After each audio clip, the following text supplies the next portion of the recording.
You are born in darkness under a fallen spruce tree. Inside a shallow den your mother has scraped from soil and roots. You do not yet know what it means to be cold, because her body and the bodies of your littermates press around you in a warm, breathing pile. Milk fills your belly, her heartbeat fills your ears.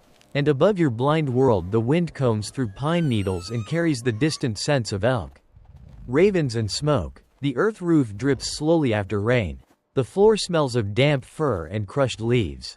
And the first sound that truly belongs to you is your own thin cry pushing out into the blackness. Your eyes open and the den becomes a low ceiling of roots and moss glowing with a circle of daylight at the entrance. You are small, with soft gray fur and paws too big for your body. Ears still floppy and uncertain. Your legs tremble when you try to stand. Yet you keep trying. You wrestle clumsily with your brothers and sisters, chewing their tails, tumbling over their backs, learning how teeth and jaws and balance work on the packed dirt. Sometimes the shadow of your mother blocks the light and she slides in with snowmelt on her fur and the metallic scent of blood on her muzzle. And you lick at her lips as she feeds you warm meat from a fresh kill. You are 3 months old now and the forest opens to you like a book that suddenly grows pages. You step out of the den for the first time and the world is too bright. The sky too huge. The trees impossibly tall. Cold air knifes into your lungs. The ground is a complicated map of needles, mud, sharp stones, and small plants that brush your belly. Every smell is a question. Your paws sink in moss, slip on wet rock, splash in puddles reflecting fragments of cloud. The adults stand guard as you and the other pups explore, their yellow eyes constantly scanning the tree line and their ears turning toward sounds that you barely notice. You learn rules that are written in posture and teeth. When an older wolf lifts its lips and stiffens its tail, you lower your head and lick at its chin. When your father stretches in front of you and play bows, you spring at him with clumsy joy, chewing his fur while he pretends to stumble. Around the carcass of an elk you learn where you may stand and where you may not. The leaders eat first while you circle at the edges, whining, waiting for a chance to dart in and tear away a strip of hide or meat. Hunger teaches you patience and speed. Sharp hooves, a kicking leg, or a snapping adult jaw teach you distance and respect.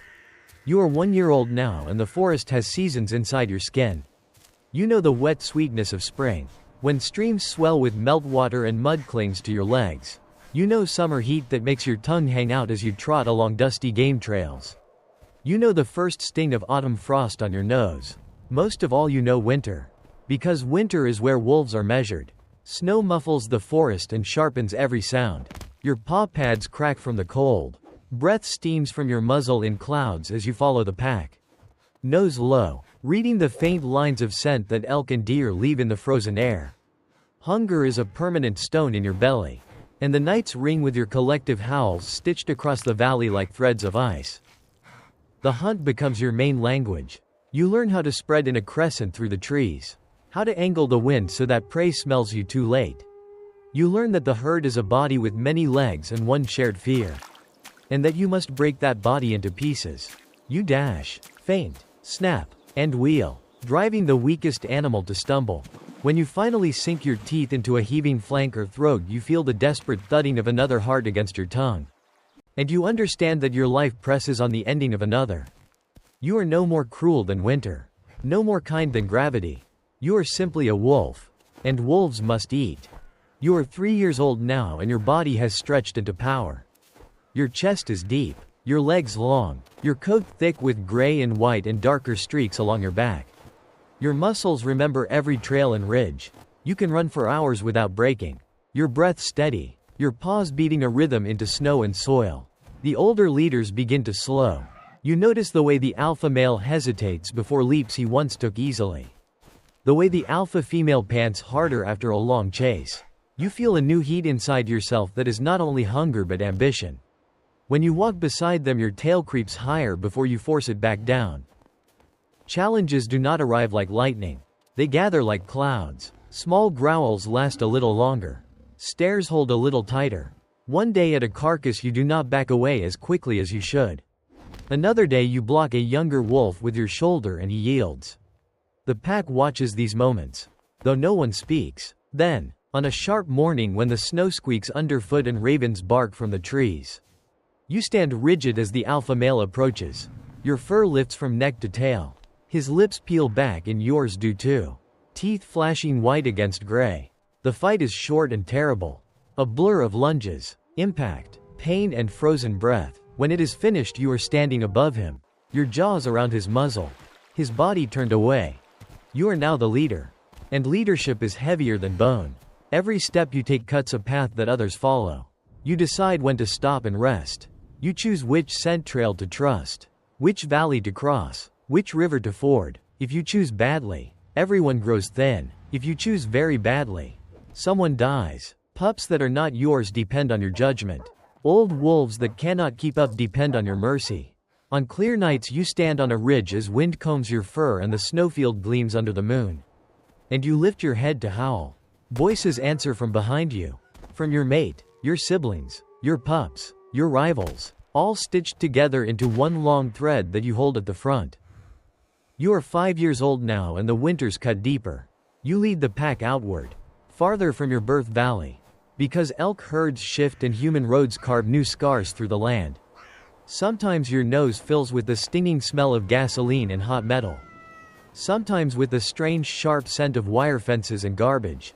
You skirt the edges of farms where dogs bark and lights burn all night. A single bullet from a distant hill reminds you that humans stand above the food chain in ways teeth cannot answer. You lose a brother there. His body jerking once and then lying still in the snow. Steam rising from the sudden red that spreads around him.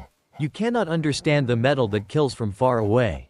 Only that the open hillside is now full of ghosts. You are 7 years old now and the pack has pups again. Some carry your scent, some do not, but all greet you with high squeaks and wriggling bodies when you approach the den. Your mate, scarred from many winters, nuzzles your muzzle and presses her flank against yours. You bring meat back to the den more slowly than before. Your joints ache when you rise after sleep, and the long downhill runs leave a burnt feeling in your chest. New adults walk behind you, strong and restless, just as you once walked behind the leaders you replaced. At a carcass you catch one holding his tail almost level with yours. And a low growl rumbles in your throat before you even think about it. Time has worn your teeth. They are no longer sharp peaks but rounded, cracked hills. Your coat holds more white along the muzzle and shoulders. In deep snow you sink a little farther and lift your paws a little higher to clear the drifts. During the chase you stumble on an icy patch and crash shoulder first into a fallen log. Pain lances down your leg and stays there as a constant throb. A reminder that your body is no longer the perfect tool it once was. You still lead, because habit and respect linger. But the pack reads every misstep like fresh tracks. They smell fatigue on your breath. You are 9 years old now. An old age for a wild wolf. On a night of hard stars and brittle air, the pack moves through a frozen valley. Your breath tears at your throat with each inhale. Elk tracks crisscross the snow.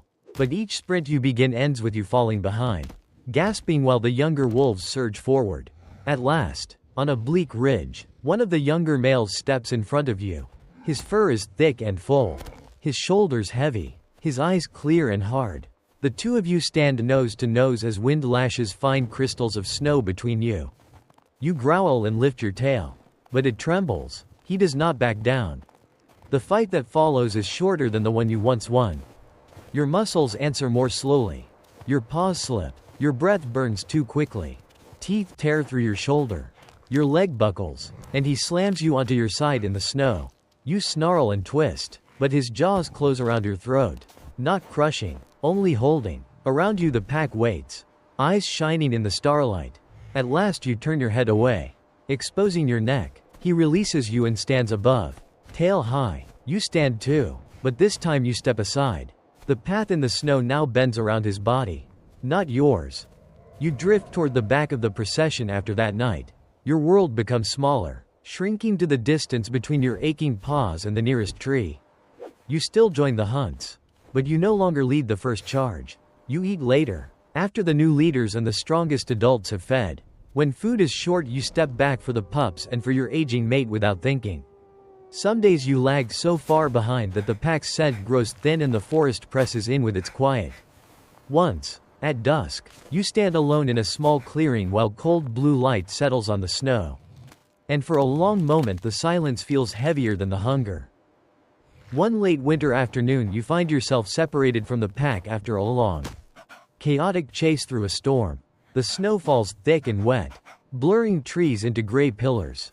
Your old wounds ache and your chest feels tight. You try to follow their tracks, but fresh flakes fill the prints faster than you can read them. The forest smells of distant elk and the faint echo of your own pack. But every direction seems the same. You are alone, and the cold is a patient hunter. You curl under a wind-fallen tree among a tangle of branches and old leaves. Your breath comes in smaller clouds now. Each inhale is a shallow victory. As darkness folds over the forest, you listen to distant howls. They are your pack's voices.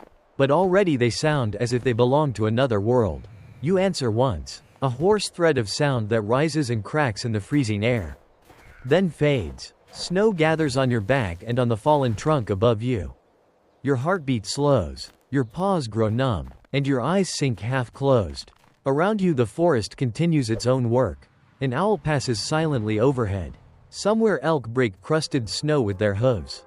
A young wolf who now leads the pack lifts his muzzle to the sky and sings, not knowing that the one who taught him the paths is lying still beneath a tree far away. Your last sensation is the feeling of cold air flowing in and out of your lungs like water over stone. And then even that softens. The night deepens. Tracks of foxes, ravens, and finally your own kin will one day cross the place where your bones lie under moss and snow. And the forest will take you back piece by piece. For a wolf born to lead the pack through freezing nights, life is powerful, brief, and often unforgiving. A long run through darkness where even the strongest breath eventually turns to frost and silence.